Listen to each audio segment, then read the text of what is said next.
మన ప్రభువును రక్షకుడైన యేసుక్రీస్తు నామములో ఈ వాక్యపు వెలుగు అనే కార్యక్రమమును వీక్షిస్తున్న నా ప్రియమైన శ్రోతలు, మీరందరూ బాగున్నారా? మీ అందరి కొరకు అనుదినము మేము ప్రార్థన చేస్తూ ఉంటున్నాం.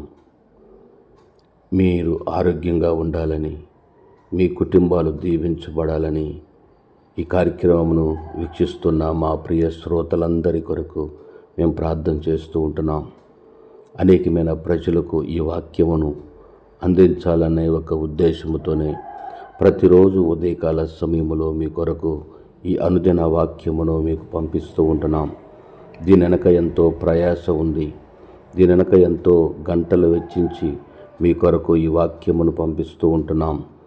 కనుక ప్రభునందు ప్రియ సహోదరి సహోదరులారా, ఇప్పుడే మీరు ఈ వాక్యమును వింటూ ఇతరులకు షేర్ చేయండి.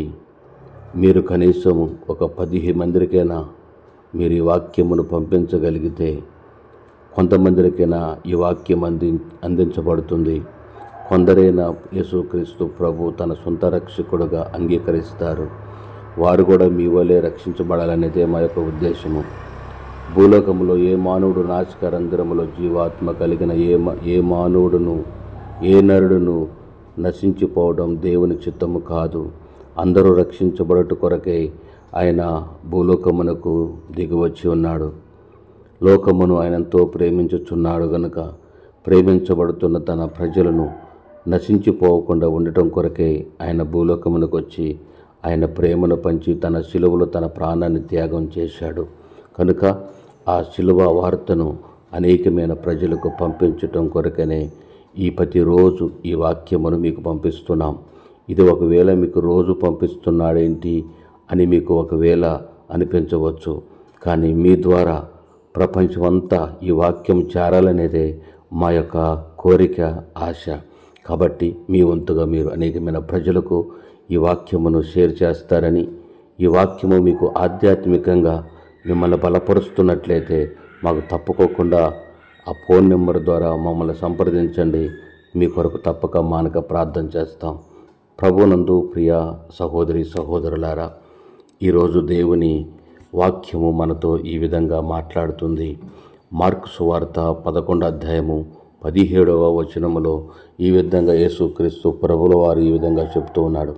ఆయన బోధించుచు, నా మందిరము సమస్తమైన అన్యజనులకు ప్రార్థనా మందిరము అనబడును అని వ్రాయబడలేదా? అయితే దానిని మీరు దొంగల గృహగా మారిచితిరి అనెను. చూశారా ప్రభువునందు ప్రియ శ్రోతలు, దేవాలయమును దొంగల గృహగా మారుస్తున్న అనేకమైన అల్ప క్రైస్తవ్యము ఈ భూమి మీద ఉన్నదనే సత్యాన్ని మీరు గ్రహించాలి. దేవుని మందిరం అంటే ఆషామాష కాదు. దేవుని ఆరాధించడం అంటే ఆచారంతో కూడింది కాదు.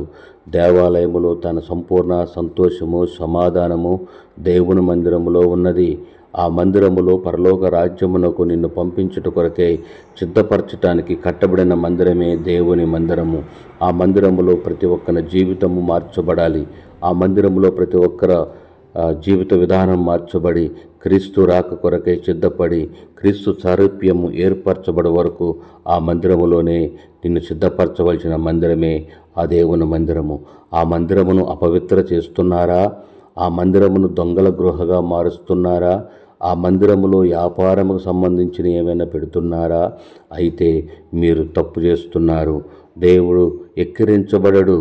ఆ మందిరము ఆయన కొరకు నిర్మించబడింది. తన ప్రజలు ఆరాధించటానికి నిర్మించబడిన మందిరము.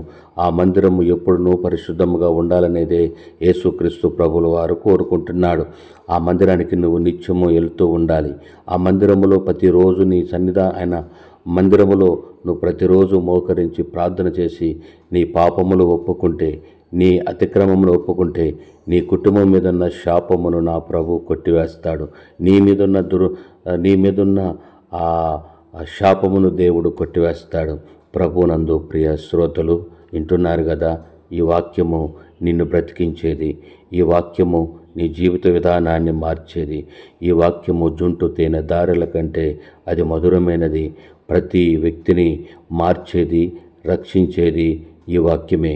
ఈ వాక్యము నీ హృదయమనే పలక మీద ముద్రించగలిగితే నీ కుటుంబం అంతా ఆశీర్వాదకరంగా మారుస్తున్నాడు దేవుడు.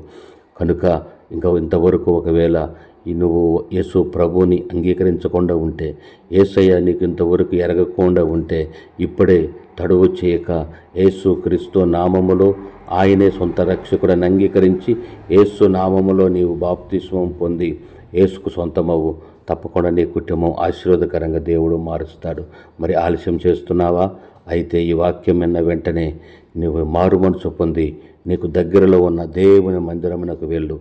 నీ పాపములు ఒప్పుకొని పశ్చాత్తాపడి నా ప్రభు చెంత చేరు. తప్పకుండా నిన్ను దేవుడు ఆశీర్వాదకరంగా మారుస్తాడు. మరి ఇప్పుడే తడువు చేయకుండా వెళ్తావా? తప్పకుండా నా యేసయ్య నిన్ను దీవించి ఆశీర్వదించబోతున్నాడు.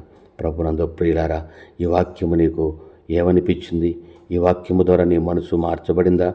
ఈ వాక్యం నిన్ను ఒకవేళ సర్వసత్యంలోకి నడిపించున్నట్లయితే మీరు మమ్మల్ని ప్రోత్సహించండి. ఇప్పుడే మీరు ఈ వాక్యం విన్న వెంటనే మీ ప్రార్థన అవసరతల కొరకు మాకు ఫోన్ చేయండి. మీ కొరకు మేము ప్రార్థన చేస్తాం. తప్పుకోకుండా మేము అందరము రేపు మరల ఉదయకాల సమయంలో మరి ఒక వాక్యముతో మీ ముందుకు వస్తాను. అంతవరకు మీరు ఆశీర్వాదకరంగా దీవెనకరంగా ఉండాలని ప్రార్థన చేస్తున్నాను. God bless you. దేవుడు మిమ్మల్ని దీవించి ఆశీర్వదించి నా ప్రభు మీ కుటుంబాన్ని చేర్చునుగాక. Amen, amen, amen.